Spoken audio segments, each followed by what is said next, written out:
इस वीडियो में अब हमें सीखना है स्वाध्याय 1.2 के आगे का, और जिसमें सबसे पहले है वेन आकृति या वेन डायग्राम।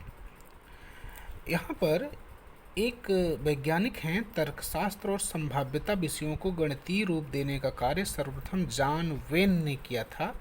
तो ये जॉन वेन करके एक वैज्ञानिक हैं जिनकी एक बहुत ही प्रसिद्ध पुस्तक का नाम है लॉजिक ऑफ चांस, जो कि संभाव्यता 10वीं के लेसन में मिलता है हमें। तो इन्हीं वेन नामक वैज्ञानिक ने ही इसकी खोज की थी, इसलिए इसको वेन आकृति कहा जाता है। और ये ब्रिटेन के थे और इन्होंने वेन आकृति की खोज की थी। वेन आकृति में क्या होता है, कोई भी समुच्चय अगर दिया है, जैसे एक उदाहरण देखिए, एक समुच्चय ए दिया है जिसके घटक हैं 1, 2, 3, 4, 5। इसी समुच्चय को अगर किसी आकृति के द्वारा दिखा दिया जाए, जैसे यहाँ पर देखिए इस आकृति के द्वारा ए बनाया गया है और जिसमें यही पांचों घटक 1, 2, 3, 4, 5 दिखाया गया है, तो किसी भी समुच्चय को आकृति के द्वारा दर्शाना ही वेन आकृति कहलाता है। वह आकृति हम चतुर्भुज की भी आकृति बना सकते हैं, त्रिभुज की भी आकृति बना सकते हैं, और समचतुर्भुज की आकृति, वृत्त की आकृति, किसी भी आकृति में भी हम समुच्चय को उस बना के दिखा सकते हैं। तो वेन आकृति का मतलब हुआ कि किसी भी समुच्चय को आकृति के द्वारा दर्शाना। इसी में दूसरा टॉपिक है उपसमुच्चय या सबसेट। आप वो किसी भी उदाहरण को लीजिए, अगर जैसे आप क्रिकेट में देखते हैं कप्तान और उप कप्तान ऐसे सुनते हैं। अब कप्तान जो है वो सबसे सीनियर होता है और उप कप्तान जो होता है उससे छोटा होता है। सेम उसी तरह से अगर हम सबसेट और सेट की बात करें, समुच्चय और उप समुच्चय की बात करें, तो उप समुच्चय का मतलब है किसी भी समुच्चय से छोटा समुच्चय। देखिए यहाँ लिखा है परिभाषा, ए और बी यदि दो समुच्चय हैं, समुच्चय बी का प्रत्येक घटक समुच्चय ए का भी घटक हो, तो समुच्चय बी को ए का उपसमुच्चय कहा जाता है। तो कोई भी दो समुच्चय हैं, अगर किसी एक के सभी घटक दूसरे में हों तो उसे उस समुच्चय का उपसमुच्चय कहा जाता है। उदाहरण के द्वारा ज़्यादा क्लियर होगा। देखिए, ए एक समुच्चय है और उसके घटक हैं 1, 2, 3, 4, 5, 6, 7, 8, और एक दूसरा समुच्चय बी है और जिसके घटक हैं 2, 4, 6 और 8। अब यहाँ आप देखिए समुच्चय बी की ये चारों घटक ए में हैं, 2 भी है, 4 भी है, 6 भी है और 8 भी है। इससे ये पता चलता है कि बी जो है वह ए का उपसमुच्चय है। तो उपसमुच्चय का चिन्ह इस तरह से देखिए, ये चिन्ह है और इसको लिखते इस तरह से हैं, बी उपसमुच्चय ए, या इसको पढ़ते हैं समुच्चय बी समुच्चय ए का उपसमुच्चय है।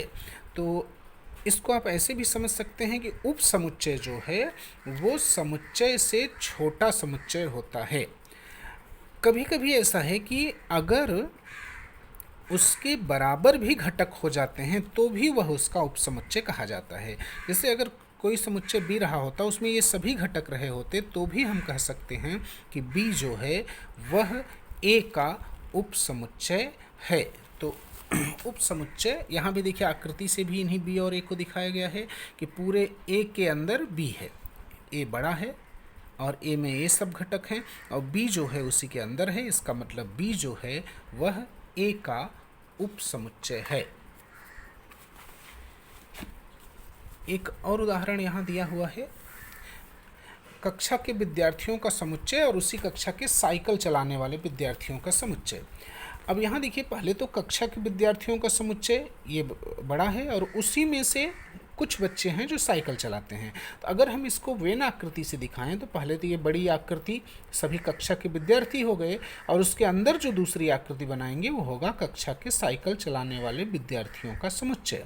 इसका मतलब है कि ये कक्षा के साइकिल चलाने वाले विद्यार्थियों का समुच्चय यह उपसमुच्चय है कक्षा के सभी विद्यार्थियों के समुच्चय का। यहाँ देखिए लिखा है वेन आकृतियाँ बनाइए, तो इस तरह से बन गया। आप दूसरी आकृति भी इस तरह से लेके बना सकते हैं।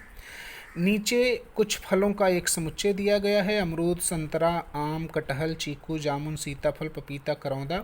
इस प्रकार उप समुच्चय दर्शाएं, एक बीज वाले, एक से अधिक बीज वाले। तो इसमें हमें बताना है कि किन किन में एक बीज वाले हैं, तो जो एक बीज वाले हैं एक साथ लिखना है, और जो एक से अधिक बीज वाले हैं वो दूसरे समुच्चय में लिखना है, और फिर देखना है कि कौन किसका उप समुच्चय है। तो ये आएगा। एक और उदाहरण नीचे दिया है,